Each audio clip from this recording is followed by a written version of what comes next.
When I opened the door and saw him standing there, sleeves rolled up, holding a bundle of tangled lights like it was a mission from God, I didn't think anything of it. He was just my friend's stepson, just a polite young man helping us prepare for a birthday party. But something shifted when our eyes met. It wasn't attraction, not yet. It was something quieter, something almost imperceptible. Like a doorway cracked open in a house I'd long forgotten existed. I didn't step through it then. I didn't even know I wanted to. But a part of me, the part one kept buried beneath polite smiles and grocery lists, leaned forward ever so slightly.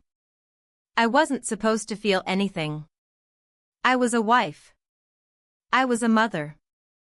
I was a woman well into my 50s who had long since made peace with the slow erosion of desire in marriage. Or at least I thought I had. But that day, something stirred. It was the way he listened. Not just nodded, not just waited for his turn to speak, but truly listened. And when he laughed, it wasn't at me, or to flatter me. It was with me, like we shared a private world for the briefest of seconds. That night, lying in bed beside my husband, I found myself wide awake, hearing the soft echo of that laugh in the back of my mind. I didn't feel guilty, not yet. But I did feel awake. And that was the most dangerous thing of all. 3 months ago, I thought I knew who I was. A good wife. A dependable friend. A woman who had nothing left to discover about herself. I was wrong. And if you'll let me, I'll tell you everything. The whole story. The parts one never dared to say out loud, not even to myself. But before I begin, tell me in the comments where you're watching this from, and answer me honestly, have you ever felt something you couldn't explain, until it was too late? I never used to notice the sound of the clock in the hallway. But lately, its ticking seemed louder. Not in volume, but in presence. A reminder, perhaps, that something inside me was running out of time, or maybe that I'd simply stopped paying attention to time at all. My days blurred together, as they do after decades of routine. I woke, made tea, checked the weather, watered the plants I didn't particularly care for, and waited for the evenings when my husband returned, tired and pleasant, and full of things that had nothing to do with me. I'm not saying we were unhappy. That would have been easier to name, maybe even easier to fix. We were just practiced. He had his projects, his crossword puzzles, his wine at dinner. I had my community commitments, my books I never quite finished, and my quiet longing for something I couldn't name. So when my friend asked if I could help decorate her house for her husband's surprise birthday, I said yes immediately. Not because I was excited, but because I was grateful for the interruption. The morning I arrived, her stepson was already there. She had mentioned he'd be helping out too, that he was between jobs and staying with her for a few weeks. I expected someone aloof, maybe disinterested. But instead, there he was, sleeves rolled up, arms full of tangled extension cords, with an easy grin and a "need help with those boxes?" I told myself it was nothing. Just manners. Just him being kind. But when he walked past me in the hallway, carrying a heavy storage tub with one arm, I caught a whiff of soap and clean fabric, and for a second, just a second, I forgot how to breathe like normal. We worked for hours that day. Sorting, climbing ladders, taping corners, laughing when the streamers fell or the lights wouldn't stay. It felt different. Not romantic. Not even flirty. But I felt visible. Noticed. And that feeling, I realized, had been gone for a long time. At some point in the afternoon, he offered me a glass of water, and when our hands brushed, something warm rose up inside me, like a quiet alarm. I pulled away quickly, and he didn't react, just smiled and looked away. That should have been the end of it. But that night, I stood in front of my closet longer than usual. My husband was in the living room, watching television, as he always did. I looked at my reflection and thought, I want to feel good again. Not for him. Not even for that young man. Just for myself. The next morning, I returned to my friend's house wearing a blouse I hadn't worn in years. One that felt just a bit too fitted for a casual afternoon. When he answered the door, he noticed. I saw it in his pause, a subtle shift in the way his eyes moved before he smiled and said, "Morning." We spent the day arranging centerpieces. He worked with calm precision, joking lightly, never overstepping. But I caught him watching me once, just for a second too long. And for that brief second, something lit up in my chest, not because I wanted it to, but because it had been dark for so long. My husband didn't ask where I was when I got home. He was reading the paper, sipping tea. I sat beside him and looked at the way his hair thinned at the crown, the way his hand trembled slightly when he turned the page. I used to love those hands. Still did, in a way. But they no longer reached for me at night.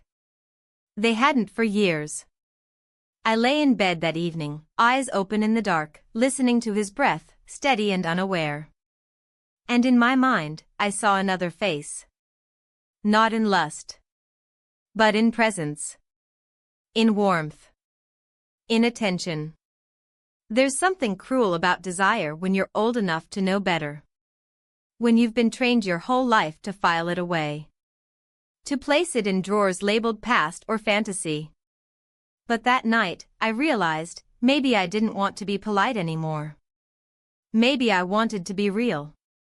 A few days later, she asked me to come back for one final day of prep.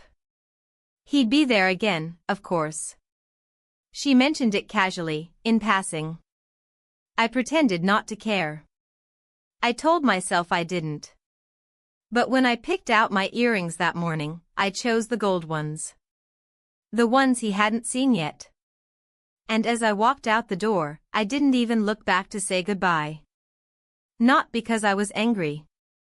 Not because I was hiding anything. But because I didn't want him to ask me where I was going.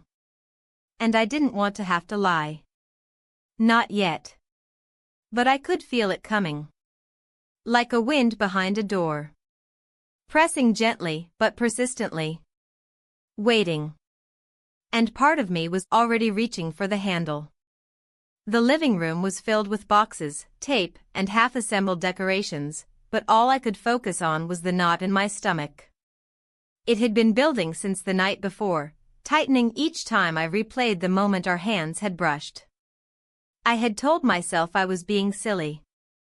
That it was just proximity, just circumstance. But now, as I stepped into the house again and saw him crouched beside a stack of boxes, something inside me fluttered and fell all at once. He stood when he saw me. His smile was easy, unbothered, and entirely unaware of the storm I was dragging behind me. I smiled back, too quickly, too wide. I busied myself immediately with a roll of ribbon, pretending to examine the color like it mattered. We spent the first hour assembling floral arrangements in near silence. Every now and then, we exchanged a few words, casual, light, harmless. But under the surface, my thoughts raced. Every time he reached for something near me, I flinched, not visibly, I hoped, but enough that I noticed it myself. I hated how aware I had become of my own skin, my breath, the shape of my hands when he looked at them. It was just before noon when my friend left for a meeting, leaving us alone in the house. She trusted me. She trusted him. And why wouldn't she? There was no reason not to. We were both adults. Rational. Responsible. I moved to the hallway to hang some garlands along the top of the doorframe. The step stool was flimsy and wobbled as I climbed. He offered to hold it steady, his hands gripping the sides. I felt the warmth of his presence behind me, not touching, but so close I could sense the space between us. My fingers trembled slightly as I pinned the garland. "You okay up there?" he asked. His voice was soft, almost amused, and the kindness in it disarmed me. I nodded without turning around. Just a bit dizzy, I admitted, though I wasn't sure if it was from the height or from him. He laughed lightly and said, "Careful. We don't want to end up with broken bones." I stepped down slowly, 1 foot at a time, and when I reached the floor, I turned too quickly. We stood close, the garland swinging gently above us like a metronome. He didn't move away. Neither did I. We said nothing for a few seconds, but my heart thudded in my chest like it wanted to break out. I opened my mouth to say something, anything, but the words tangled. And then, we kissed. I didn't know who leaned in first. Maybe we both did. Maybe it was mutual hesitation crashing into accidental intention. But it happened. Brief, soft, unsure, and the moment it ended, I took a step back so abruptly I nearly stumbled. "I'm sorry," I said quickly, voice barely audible. "I shouldn't have." He shook his head. "No, I'm sorry."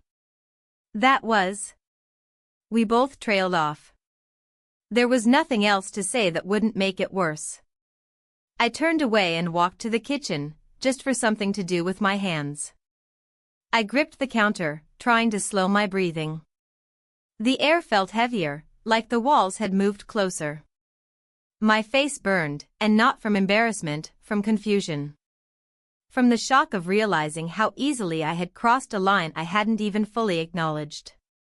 When I returned to the living room, he had resumed working on a centerpiece, as if nothing had happened. I appreciated that, his quiet decision not to escalate, not to press. It gave me the space I needed to gather what was left of my composure. We worked for another hour in a strange, fragile silence. The air between us was taut, but neither of us dared to stretch it any further. Occasionally, our eyes met, but we looked away just as quickly. I left earlier than I'd planned. Claimed I had errands. He didn't try to stop me. On the way home, I kept the radio off. The quiet inside the car matched the quiet in my head. My thoughts came in fragments, flashes of the moment, the feel of his mouth, the way my body had leaned without asking my permission. It wasn't about lust. It wasn't even about him, specifically. It was about something in me that had been dormant for too long and had suddenly remembered it was still alive. At home, my husband was fixing the drawer in the kitchen that always jammed. He looked up and smiled when I walked in. "Hey," he said, holding up the screwdriver. "Finally figured this thing out."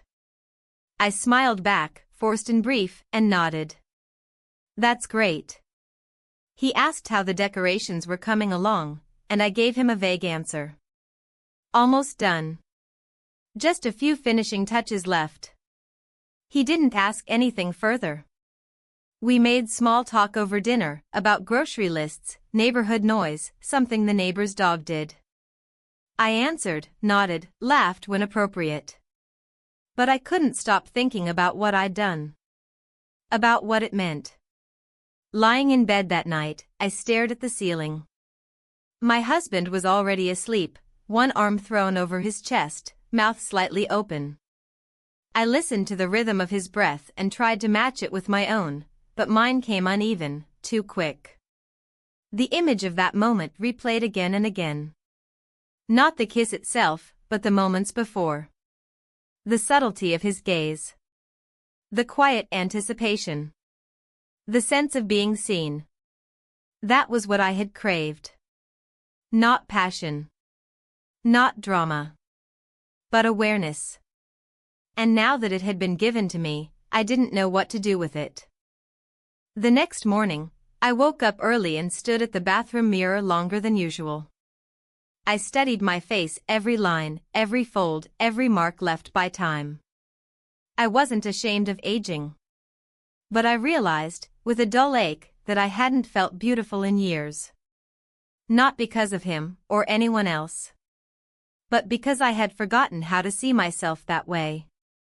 Later, as I folded laundry, my phone buzzed. A message from my friend. Just a reminder about the party, a thank you, and a note that her stepson had mentioned how helpful I'd been. I stared at the screen for a moment. Then turned it off. I wasn't sure what I wanted from any of this. I only knew that I couldn't pretend nothing had happened. Even if we never spoke of it again, something inside me had shifted. I had stepped too close to a boundary I hadn't known I was near. And even though I'd pulled back, I could still feel the warmth of that moment clinging to my skin like perfume. And I was scared, not of being found out, but of what it meant. That part of me didn't want to forget it. The morning after the kiss felt like walking across a frozen lake, each step uncertain, each sound amplified in my ears. Nothing had visibly changed, and yet everything had. The world outside continued its quiet rhythm. Neighbors walked their dogs, a breeze rustled the leaves, my husband read the news as he always did. But inside me, something was different. Something had cracked open. I went through my morning routine with robotic precision. The same tea, the same toast, the same half-hearted glance at the crossword puzzle he always left halfway done. I even caught myself trying to solve a few clues, as if doing so might ground me in something familiar. It didn't. When my phone buzzed with a message from my friend reminding me of one last errand for the party, I felt my stomach clench. She asked if I could drive to the craft store for a forgotten roll of satin ribbon. Her stepson, she mentioned, would join me since he knew the color she wanted. I almost replied no. I almost wrote a polite excuse, a vague suggestion that I was busy. But instead, I typed sure, and hit send before I could change my mind. He was already waiting outside when I pulled up. He smiled as he climbed into the passenger seat, not overly familiar, just enough to make me feel unsteady again. The car ride was filled with silence, broken only by soft music on the radio. Neither of us brought up what had happened. That silence felt more dangerous than any words. At the store, we moved through the aisles deliberately. I focused on tasks, searching for the correct ribbon, checking the list twice. But the air between us still pulsed with the memory of yesterday. When our hands brushed again, just briefly, just by accident, my breath caught. Not because it was electric, but because it wasn't. It felt natural. And that scared me more. After we paid and returned to the car, he turned toward me, as if to say something. But then paused, resting his hands on his knees instead. I didn't prompt him. I didn't want to know. Or maybe I did. But not yet. The ride back was quieter still. When we arrived at the house, he reached to take the bag from the back seat, and for a moment, he hesitated. "I'm sorry," he said softly, eyes focused on the dashboard. "About the other day." I nodded once. "Me too." But neither of us looked at each other. Later that evening, I sat at home with a glass of water that I wasn't drinking. My husband was across from me, talking about a podcast he'd heard. I watched his face as he spoke, so familiar, so steady. And yet, as he listed facts and names I barely absorbed, I realized I couldn't remember the last time I truly saw him. Or felt seen by him. The next few days were a blur of final preparations for the party. I kept myself busy with ribbons and candles, tablecloths and food trays. I stayed moving, stayed useful, anything to avoid stillness. Because stillness meant remembering. On the morning of the party, the house was full. My friend darted from room to room, managing last-minute details with joyful chaos. I stood in the kitchen arranging platters, answering questions, pretending I was just another friend helping out. But beneath the surface, I was fraying. I caught glimpses of him across the house, laughing with guests, helping an elderly relative to a chair, adjusting a speaker volume. He looked completely at ease. I wondered if he felt the same ache. If he thought about that moment the way I did. Or if I was alone in it. During the party, my husband arrived, dressed neatly, smiling politely as always. He kissed my cheek, asked where to put the gift, and complimented the decorations. I watched him move through the room like a man performing a well-rehearsed role. He was kind, attentive in his way, but distant. And I no longer knew if that distance had always been there, or if I'd only just started to feel it. As the evening progressed, I kept to the edges of the gathering. I spoke when spoken to, laughed when necessary, and made sure everyone had what they needed. But inside, I was somewhere else. Floating in the in-between. Neither guilty nor innocent. Neither engaged nor gone. At one point, I stepped outside for air. The garden lights glowed softly, and the hum of voices spilled from the house in waves. I stood near the hedge, inhaling the night, trying to steady myself. A moment later, I heard footsteps. "I thought I might find you out here," he said. I didn't turn around. I didn't have to. "It's loud inside," I said, my voice low. He stood beside me, a few feet away, looking out into the same darkness. "We haven't talked," he said. "No," I replied. "We haven't." Silence stretched between us again, but this time, it didn't feel heavy. It felt necessary. Like a space we both needed to stand in before deciding anything. Eventually, he turned to me. "I didn't mean to complicate anything." "I know," I said. "Neither did I." Another pause. He began, then stopped. "I noticed you. That's all." That sentence stayed with me long after he walked away. I noticed you. So simple. So dangerous. Back inside, the rest of the evening passed like a dream. Conversations I barely remembered, smiles I gave without meaning. And when it was time to leave, my husband took my coat, wrapped it around my shoulders, and told me he was proud of how much I'd helped. In the car, he reached for my hand, a rare gesture these days, and held it as we drove home. I looked out the window and thought about all the things I wasn't saying. About the life I was living, and the one that had quietly begun growing under it like a second skin. I thought about how fragile lines could be. How they don't always break with violence, but dissolve slowly, almost gently, until one day you realize you're standing on the wrong side. And then I thought about tomorrow. Because I knew, as surely as I knew the sun would rise, that tomorrow, I'd see him again. And that nothing, truly, had ended.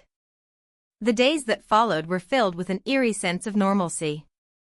Life resumed its predictable rhythm, but the undercurrent beneath it all was anything but calm. I moved through my routines, grocery lists, laundry, polite dinners, all with a practiced composure.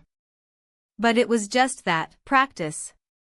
Underneath, everything was quietly rearranging itself. My husband didn't notice. Or if he did, he didn't mention it. We spoke in familiar tones, shared space without tension, coexisted like two parallel lines that never truly intersected. He was kind, even attentive in his own way. He'd started asking about my day again, small, harmless questions that made me wonder if he sensed a shift.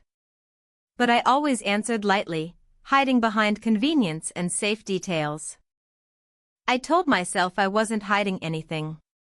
After all, nothing had happened again. One kiss. One moment.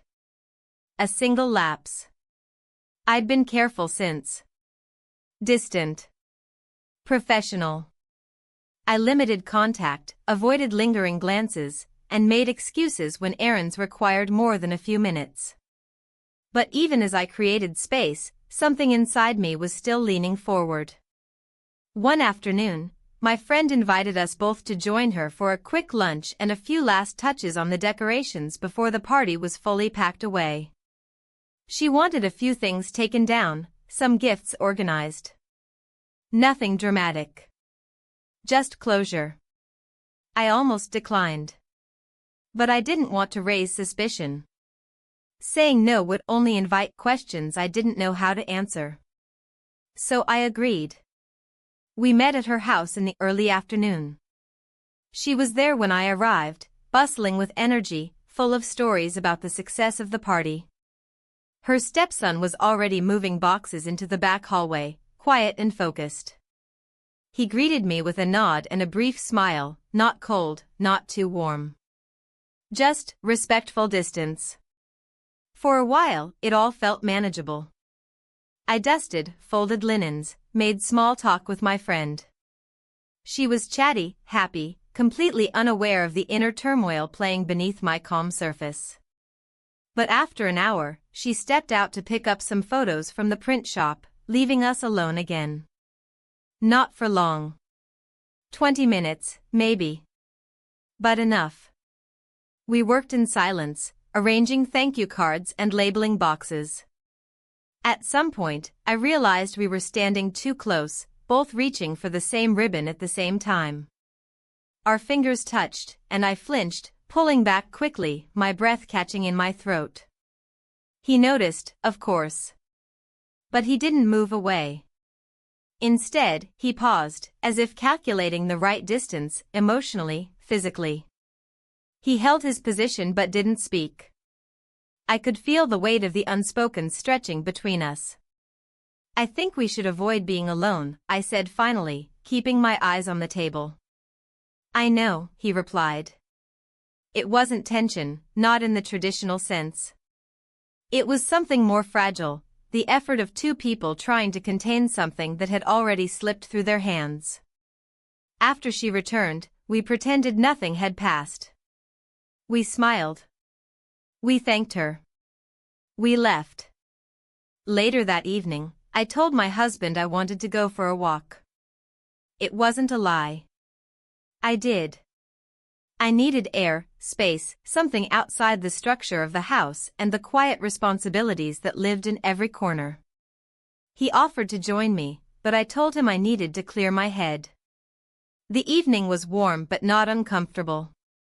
The streets were mostly empty, the sun casting long shadows across the sidewalks. I walked without direction, turning corners as they came, avoiding familiar paths. Eventually, I found myself near the small park on the edge of town, the one with the benches facing the little pond. I sat down, folding my hands in my lap, staring at the water. There was no reflection in it, just ripples, constant motion. That's how I felt. Like I couldn't settle. Like no matter how still I tried to become, something inside me kept moving. I thought about the kiss. Not its mechanics, that wasn't what haunted me. It was what it meant. The implications. The way it revealed something about me I hadn't wanted to see. A need. A loneliness. A longing I'd buried so deep I forgot it had a voice. I thought about my husband. His gentle kindness. His quiet love. The way he never asked for more than I was willing to give. But maybe that was the problem. We had become a life of compromises, never demands. A series of quiet agreements never spoken aloud. And I thought about him. Not as a fantasy. Not even as temptation. But as a mirror. A moment of clarity. He hadn't seduced me. He hadn't even tried. But he had seen me. And for a woman who'd spent years being half invisible in her own home, that alone had been enough to shift the axis of her world. When I got home, my husband was in the kitchen, pouring wine. He asked if I wanted a glass, and I said yes, even though I didn't. We sat at the table, the two of us, facing each other over the dim glow of the pendant light. He told me about his day. A small frustration at work. A funny email. Nothing extraordinary. I listened, nodded, even smiled once or twice. But part of me watched the scene from a distance, like observing someone else's marriage from behind glass. After dinner, he reached across the table and touched my hand. It startled me, not because it was unwelcome, but because it had been so long since he'd done it without reason. Not to pass a plate, not to say goodbye. Just to connect. I looked at him then, really looked. And I saw the man I'd married. The one who had once made me laugh until my stomach hurt. The one who'd sat beside me in hospital waiting rooms, who'd stayed up with me through fevered nights when our son was sick, who still kept a drawer of my favorite tea even though he hated the smell of it. And I felt guilt. Deep, suffocating guilt.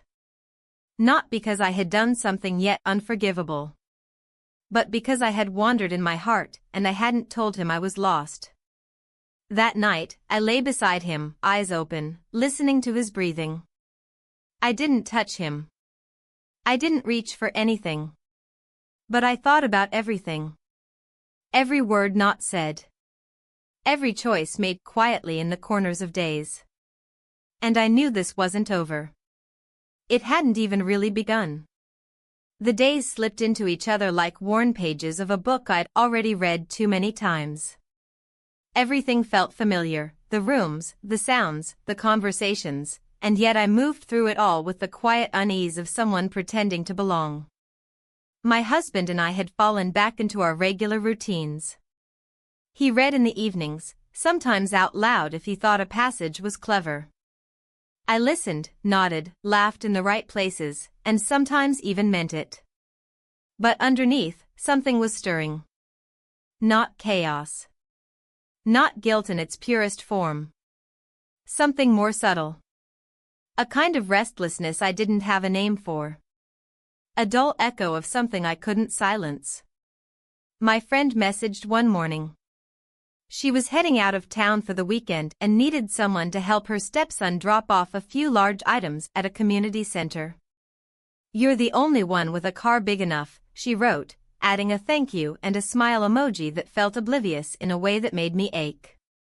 I stared at the screen for a long moment before typing, of course. I didn't tell my husband. Not out of secrecy, but because there was nothing to tell, at least, not on the surface.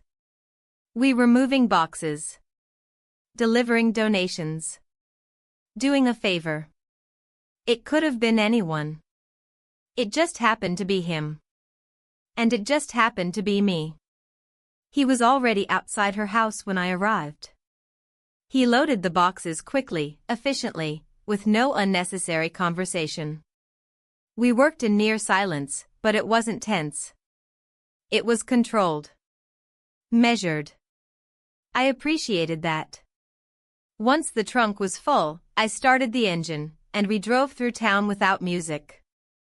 Neither of us spoke for the first few minutes.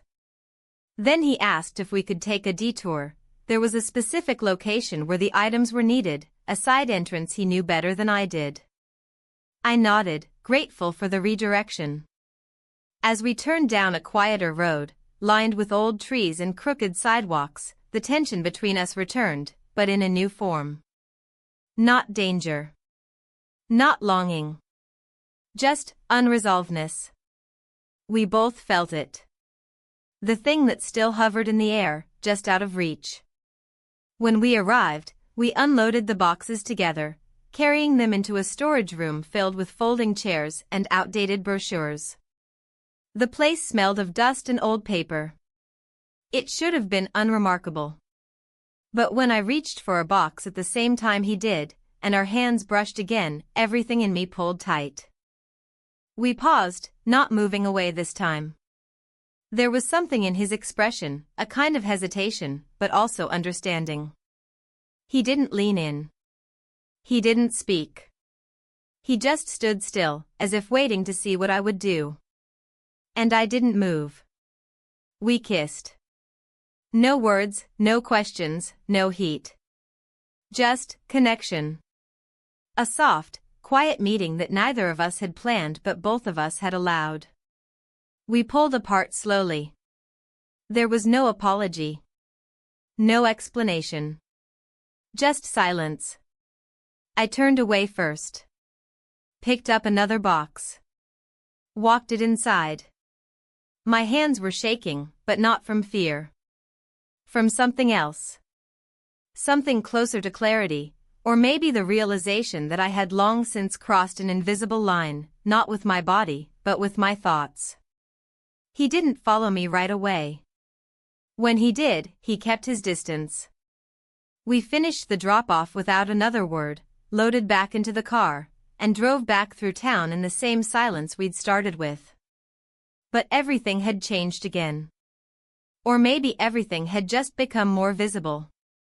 At the stoplight near my house, he finally spoke. "You don't have to say anything."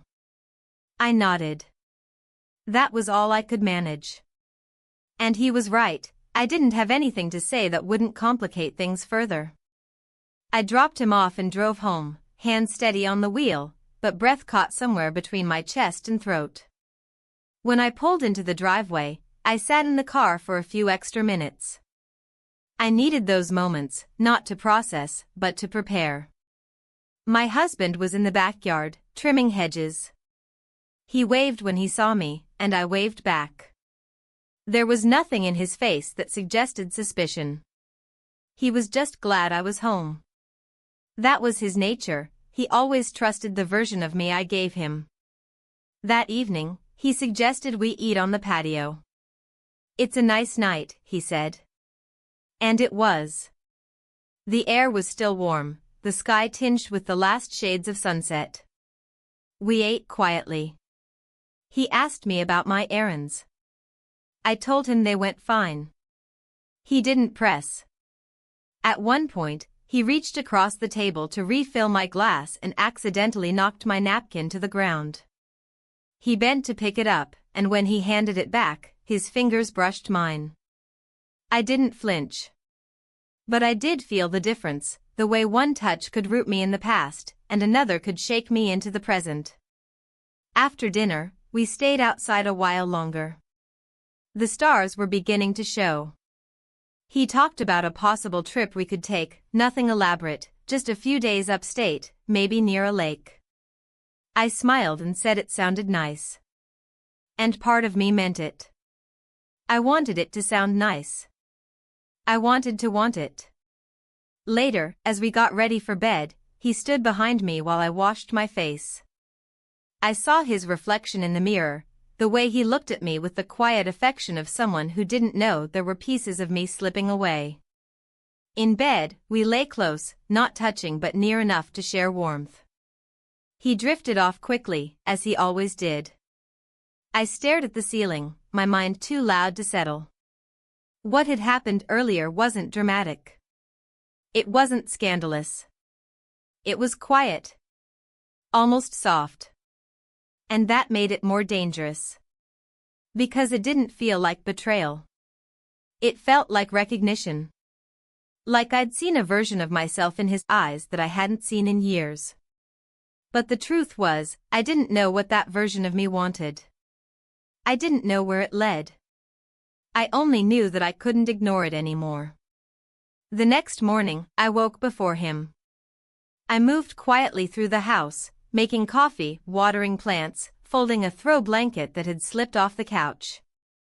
These small acts of care were my way of tethering myself to the life I had. A good life. A life I had built over years of choices, some loud, most quiet. But as I stood at the kitchen sink, watching the sun rise over the trees, I understood something I hadn't been ready to admit before. It wasn't just about desire. It wasn't about escape. It was about something deeper. Something quieter. The need to be seen. To be felt. To be understood, not as a wife or a woman of a certain age, but as a person still capable of change. Of mistakes. Of longing. And now that I had let that part of me speak, I knew it wouldn't go silent again. The following week arrived with no warning. I found myself drifting through it like someone walking underwater, movements slowed, senses dulled, thoughts distorted by the heaviness of everything unspoken. Nothing dramatic happened, not on the surface. But beneath it, something had started to shift irreversibly. I filled my days with tasks, cleaning out the pantry, reorganizing drawers that didn't need reorganizing, flipping through recipe books I never intended to use. It was a kind of quiet panic disguised as productivity. Every drawer closed and every list crossed off was a small act of control in a life that no longer felt completely mine. My husband remained as kind and consistent as ever. He asked about dinner preferences, suggested we see a film, offered to drive me to the market even when I didn't need the help. I responded with habitual warmth, polite affection, the kind of love that's been trained over decades to stay within the lines. But in those quiet in-between moments, the ones that filled the space between words and glances, I felt something inside me quietly retreating. The weather had turned. Autumn had arrived with its early chill and soft golden light. The leaves outside were beginning to turn, their colors bold against the fading green. I stood at the window one afternoon, watching the slow descent of a single leaf, and wondered when I had last truly noticed something so simple. That evening, my friend called. She was back in town and wanted to host a small dinner as a thank you for everyone who helped with the party. Nothing formal, she promised. Just a few familiar faces, good food, and a chance to catch up. I hesitated for the briefest moment, then agreed. Saying no would have been suspicious. Saying yes felt like walking into a room where I'd left something unfinished. The dinner was set for Friday evening. She texted me the address and asked if I could arrive early to help with a few preparations. I told her I would. It was the polite thing to do. The expected thing. And, in some buried part of myself, it was what I wanted. That afternoon, I dressed with unusual care. Nothing inappropriate. Just deliberate. A sweater that fit closely but not tightly, a pair of earrings I hadn't worn in years, a dab of lipstick that brought some color to my otherwise tired reflection. As I looked at myself in the mirror, I didn't feel beautiful. I felt visible. And that felt dangerous enough. When I arrived, she greeted me with her usual enthusiasm, pulling me into a warm hug and thanking me again for all my help. The house smelled of roasted vegetables and fresh herbs, and soft music played from a speaker in the corner of the room. It felt easy. Safe. He was there, of course. I knew he would be. But when I saw him, standing by the kitchen island, helping to slice bread, something in my chest flickered.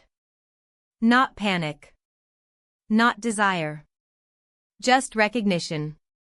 A quiet acknowledgement of a truth neither of us had dared to speak aloud. We exchanged a glance. Nothing more. No smile, no nod, no indication that we shared a past moment that had shifted everything. But I felt it. The awareness. The heaviness of what hadn't been undone. Guests began to arrive, and the house filled with voices and laughter. I moved through the evening like I always did, polite, helpful, engaged just enough to remain unremarkable. But every time I caught sight of him across the room, something inside me held its breath. At one point, I found myself alone in the hallway, adjusting a crooked painting that no one else had noticed. It was an excuse to escape the noise, to breathe.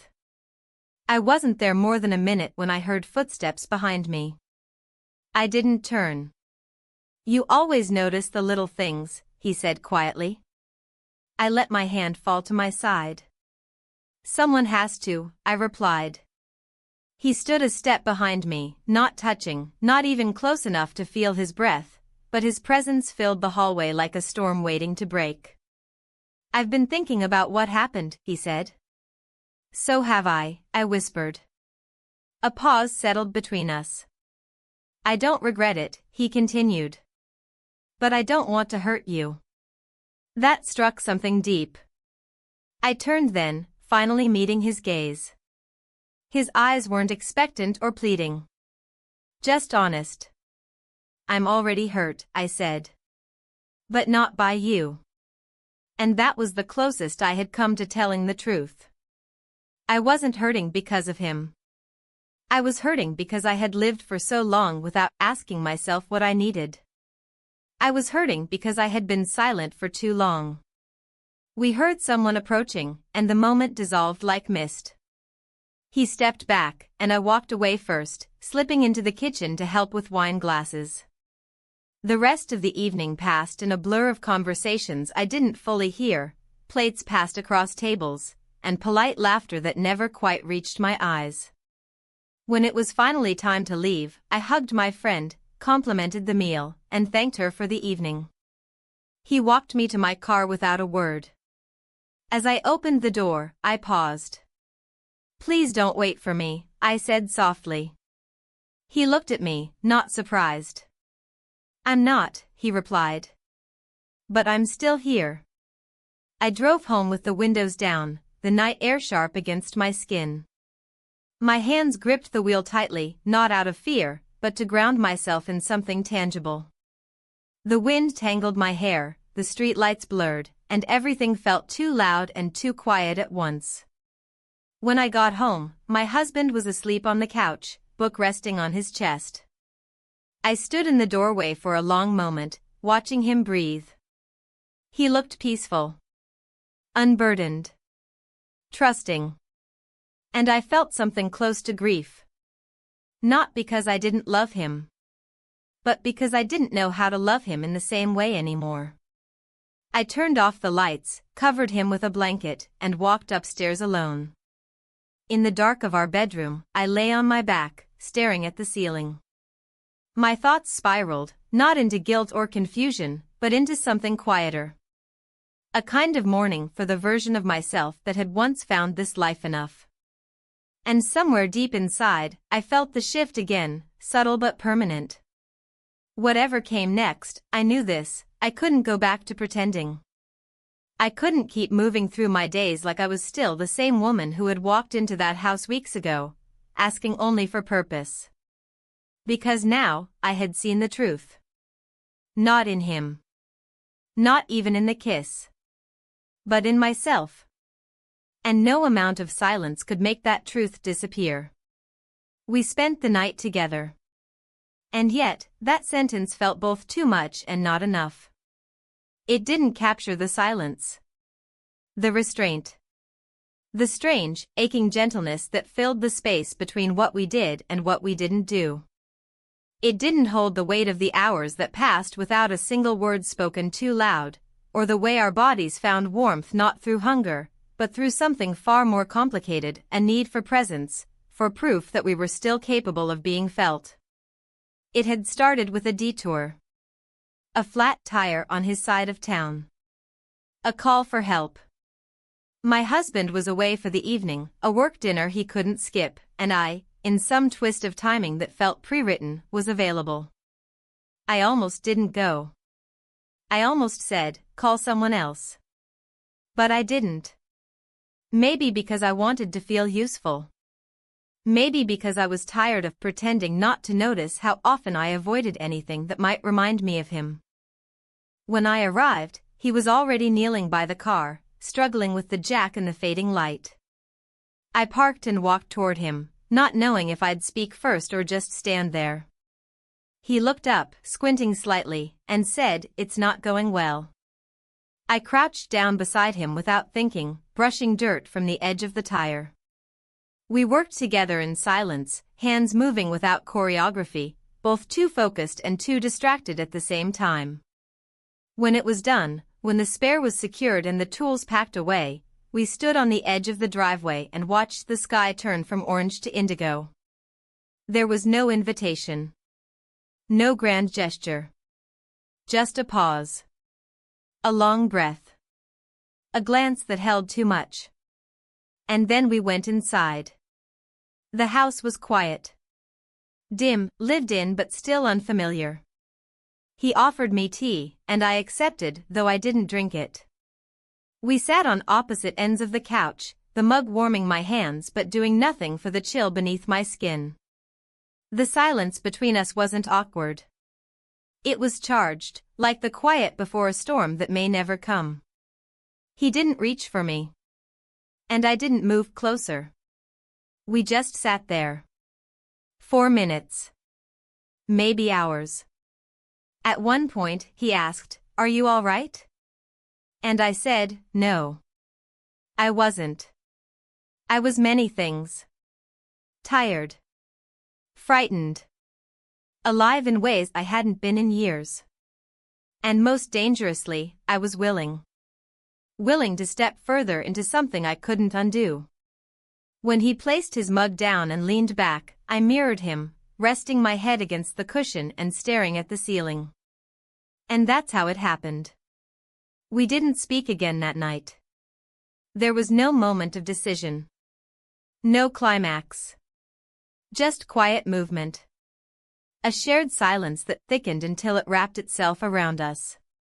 And somewhere between dusk and dawn, we crossed a line that had already been wearing thin. I stayed. Not because I had nowhere else to go. But because I didn't want to go back, not yet, to being the version of myself that always did the right thing. When the morning light filtered in through the blinds, pale and cold, I was already awake. I hadn't slept much. My body had rested, but my mind hadn't. I watched the way the light touched the floor, soft and unassuming, and felt the weight of everything settle back onto my chest. He stirred beside me, but I didn't move. I listened to his breathing change, the subtle shift from sleep to wakefulness. He didn't speak. Neither did I. Eventually, I sat up, gathered my things, and dressed in the same clothes I had worn the night before. There was no shame in it. Just a quiet practicality. Like slipping back into a version of myself that still had errands to run and responsibilities to uphold. He walked me to the door, stopping just short of reaching for the handle. "Will you be okay?" he asked. I nodded. "I don't know." That was the truth. Outside, the air was crisp and full of birdsong. The world, indifferent as ever, had already moved on. I got into my car, closed the door, and sat for a long moment before turning the key. When I arrived home, the house was still. My husband's coat was hung by the door, his shoes placed neatly beneath the bench. He hadn't returned late, I had just been gone too long. I stepped inside, closed the door behind me, and leaned against it, letting the silence swallow me. Upstairs, I washed my face with cold water and changed clothes.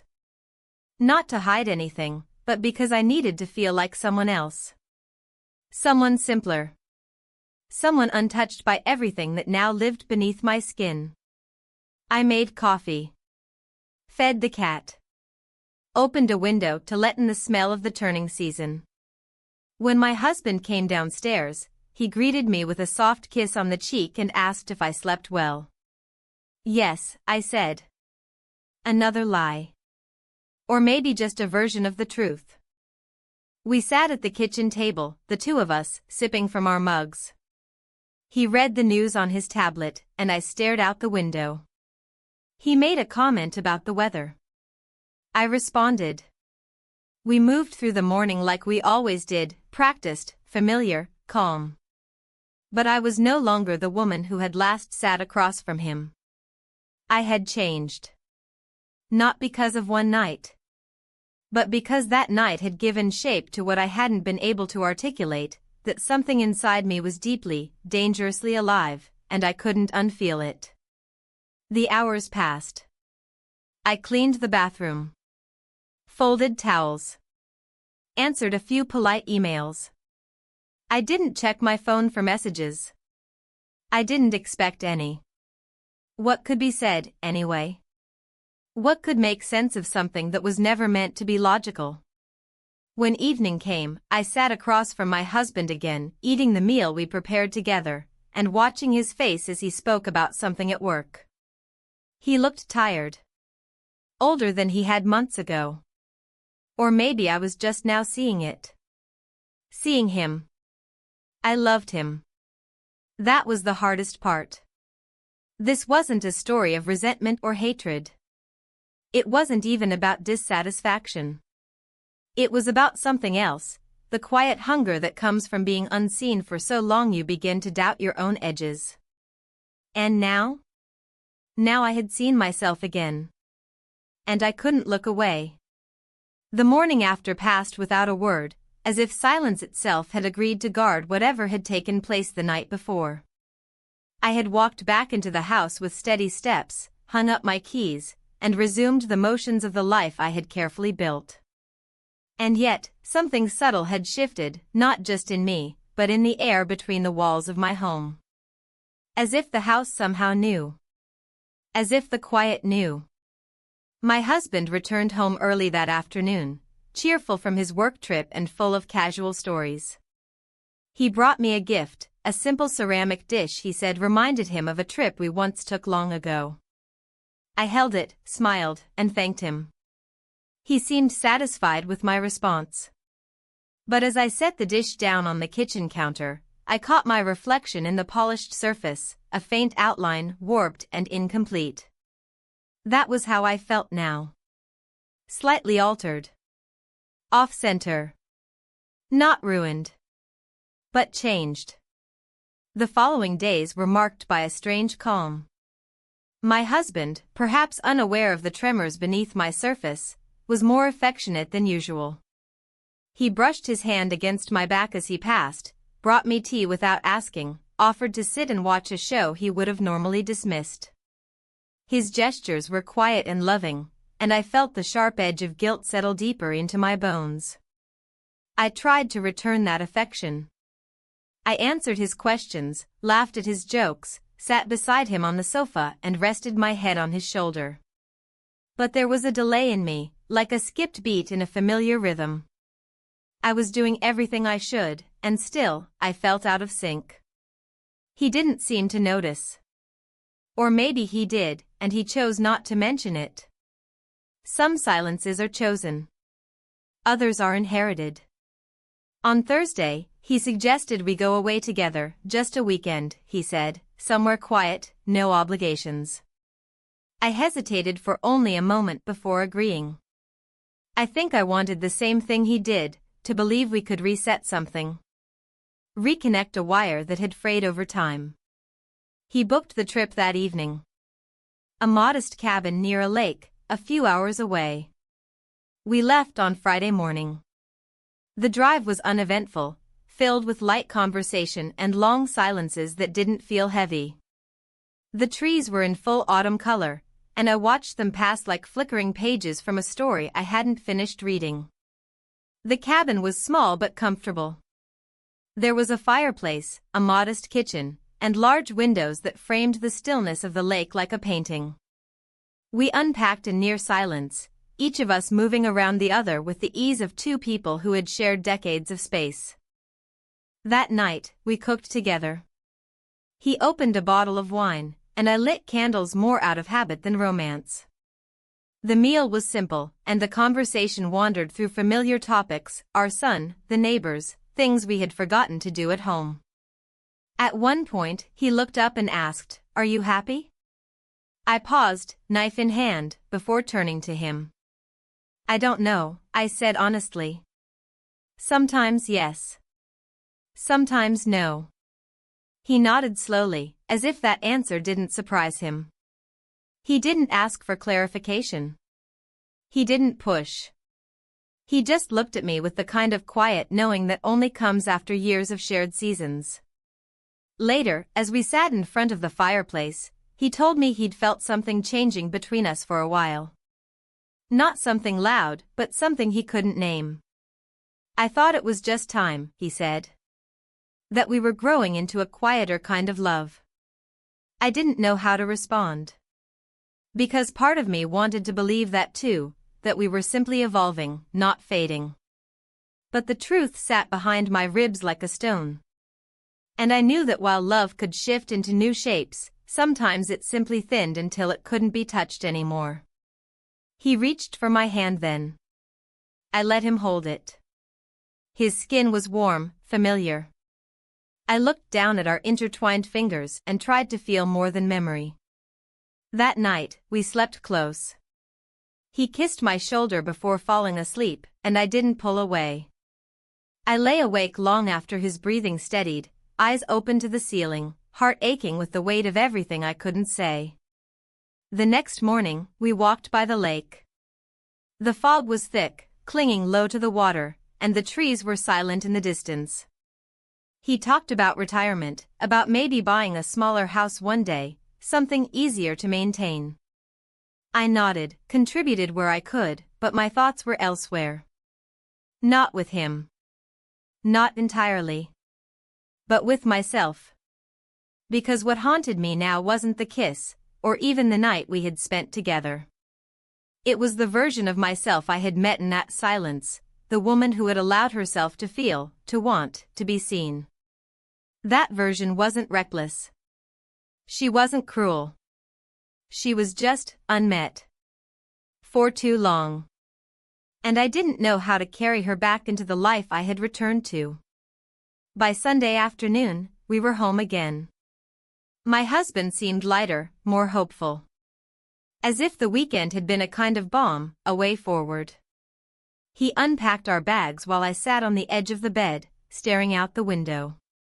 He joined me a few minutes later, rested a hand on my knee, and said, "Thank you for coming." I smiled, and this time it reached my eyes, not because I was healed, but because I appreciated him. For trying. For being kind. For choosing me, even when I didn't know how to choose myself. That evening, I went for a walk alone. The air was colder now. The leaves crunched beneath my shoes, and the sky had the kind of emptiness that made you feel both small and calm. I didn't go far. Just enough to breathe. I thought about him. The one I had kissed. The one who had seen me. And I thought about my husband. And I wondered if love could live in two places at once, one for the life we built, and one for the life I hadn't dared to imagine. As I returned home, I knew only this. Whatever decision waited for me down the line, it wouldn't come from panic or passion. It would come from the quiet. And I was finally learning how to listen. The days that followed moved with deceptive gentleness. Nothing broke. Nothing was said. The sky didn't fall, and yet, I felt something in me slowly collapsing with every sunrise. It was a quiet crumbling, the kind you don't notice until you find yourself sifting through the dust of your own certainty. My husband was content. Not euphoric, not transformed, but steadier than before. He hummed while he made breakfast, called me love with a softness that didn't sound performative, and started leaving little notes beside my tea in the mornings. One said, "You looked peaceful in your sleep." Another simply read, "Let's keep trying." They weren't declarations, but attempts, quiet offerings laid at the feet of a silence he didn't know had already been broken. I responded with presence. I was there. I laughed when expected, kissed him lightly on the cheek before bed, leaned into his shoulder during slow walks through the neighborhood. I didn't lie to him. I just withheld the parts of myself I hadn't yet figured out how to explain. The pieces still shifting, still forming, still unsure of where they belonged. One afternoon, while sorting through a box of old books in the garage, I found a photograph I'd forgotten existed, the two of us at a beach, barefoot in the sand, wind in our hair. I was wearing a sundress I no longer owned, smiling in a way I couldn't replicate now, even if I tried. He looked younger. Less guarded. I stared at the photo longer than I should have, not because I missed that version of us, but because I couldn't remember what it felt like to be her, the woman in that picture. Later that evening, I left the photo on the kitchen table without a word. He found it, studied it for a moment, and said, "That was a good day." I nodded. It was. That was all we said. A few nights later, I received a message. Not from him, not from the one I had kissed, but from my friend. She was hosting a dinner, casual, just a few people. She insisted I come. She had already invited her stepson. I hesitated. My chest tightened at the thought of seeing him again, not out of fear or anticipation, but because I wasn't sure what I would feel now that the dust had settled. I told my husband about the invitation. He smiled and said, "It'll be good for you. You've been quiet lately." I told him he was welcome to join, but he declined. I've got a late meeting that night. Go, enjoy yourself. The night of the dinner, I dressed in a way I hadn't for a while, carefully, but not obviously. A dark blouse, subtle earrings, a touch of color on my lips. I told myself it wasn't for him. That it was for me. And I almost believed it. When I arrived, the house was warm with laughter and the smell of roasted vegetables. Familiar faces moved from room to room, glasses in hand, conversations flowing like a well-practiced symphony. I felt momentarily relieved by the normalcy of it all. And then I saw him. He was standing near the bookshelf, talking with someone, nodding occasionally, holding a glass of water. Not wine. He looked different, more contained, perhaps. Like someone who had learned to put space around the things he couldn't say. When his eyes met mine, he didn't smile. He just nodded, respectful, restrained. We didn't speak for a while. Hours passed. We moved through separate conversations, shared the same air, but stayed apart. It was almost theatrical, the way two people can orbit the same room and pretend the gravity doesn't exist. Eventually, as the evening waned and guests began to drift toward coats and thank yous, I found myself alone in the kitchen, rinsing a dish out of habit more than necessity. He entered, quiet as ever, and stood beside me without speaking. I didn't think you'd come, he said after a long moment. I almost didn't, I admitted. He dried a plate with a towel, handed it to me. I'm not asking for anything, he said. I've been wondering how you're doing. I paused, the plate still in my hands. The faucet hummed, the only noise between us. I don't know how I'm doing, I said finally. He nodded, as if that made sense. Because it did. There was no clarity here. No easy answers. Just a tangle of truths too big for the quiet kitchen we stood in. Before he turned to leave, he said, I hope you find peace with whatever you choose. And that, more than any touch, more than the night we had shared, felt like intimacy. After he left, I stayed behind to help clean up. My friend hugged me tight, told me we should go for lunch soon. I said yes, meaning maybe. I drove home in the dark, the streets familiar and hollow, the radio low. When I entered the house, my husband was sitting on the couch, laptop on his lap, eyes tired. He looked up and smiled. You're home, he said.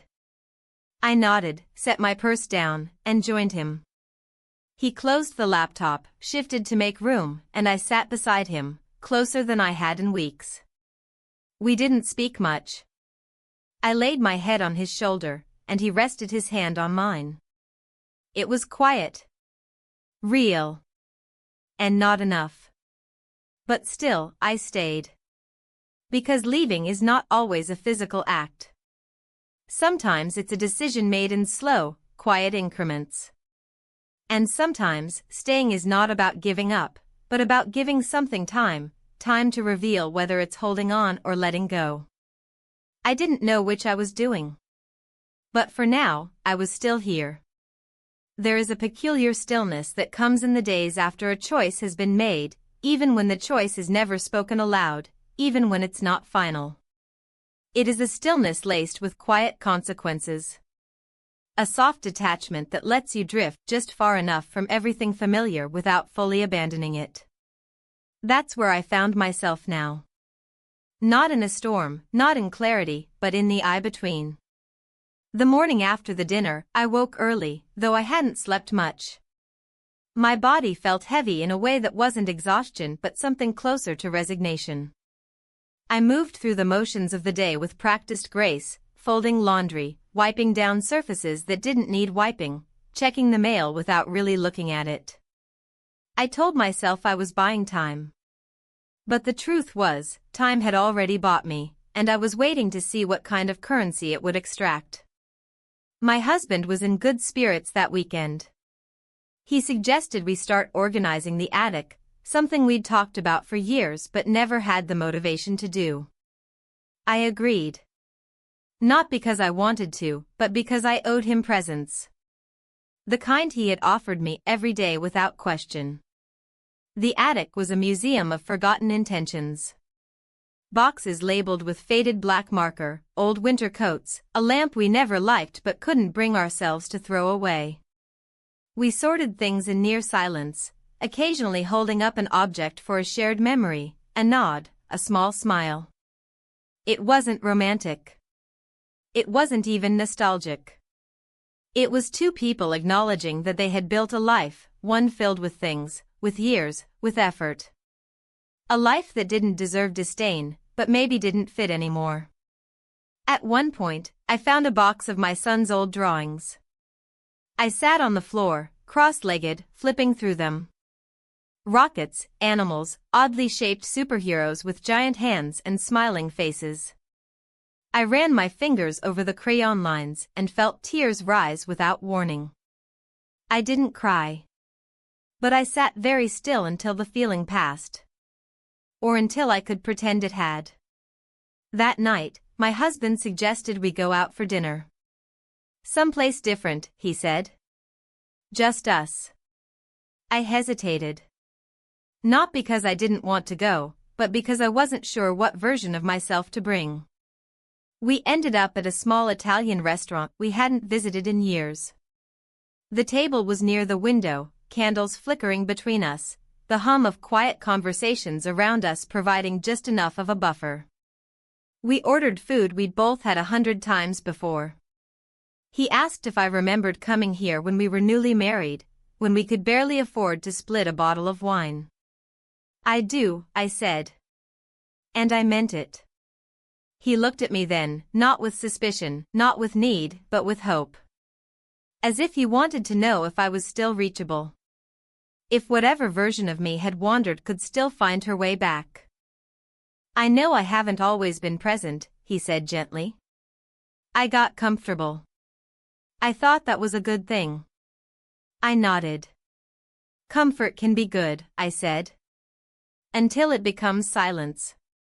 He looked down at his plate for a moment, then back at me. I don't want silence anymore. I looked at him, at the man who had built a world with me, and I realized something simple and cruel. Love doesn't always vanish when it fades. Sometimes it lingers, warm and quiet, like a sweater you no longer wear but still fold carefully in the drawer. When we got home, I went straight to the bedroom and sat on the edge of the bed. He followed a few minutes later, his steps quiet, uncertain. I thought he might speak again, try to open something further. But he didn't. Instead, he sat beside me, close but not touching, and we both stared ahead, not at the room, but at something neither of us could name. The next morning, I woke before him. The sun was just beginning to touch the edges of the window. I slipped out of bed, dressed in silence, and went downstairs to the kitchen. I made tea. Toasted bread. Opened the window to let in the cold, clean air of late autumn. And then I wrote a letter. It wasn't dramatic. It wasn't long. But it was honest. I told him I was lost. That I didn't know how to be the woman I had been, or if she even existed anymore. I told him that I loved him, not in the way stories promise, not with the fire of youth, but with something deeper and sadder. I told him that I had made a mistake. Not one I planned, not one I repeated, but one that changed me. I didn't name it. I didn't explain it. I simply acknowledged its weight. I told him I wasn't leaving. Not today. Not yet. But that I needed to rebuild myself somewhere inside the life we shared. That I didn't know if that would be enough. And I asked for time, not space, not distance, just time, to find out if I could return fully to what we once were, or if I had to become something else entirely. I folded the letter, placed it in an envelope, and left it on the table next to his coffee cup. And then I went outside. The air stung my face, sharp and bracing. I walked without direction, past houses with pumpkins on porches, past trees half-stripped by the wind. My feet knew the way, even if I didn't. Eventually, I found myself at the old park, the one with the rusted benches and the little bridge over the dry creek. I sat there for a long time, watching the leaves tumble and settle, thinking about all the things we carry and all the things we leave behind.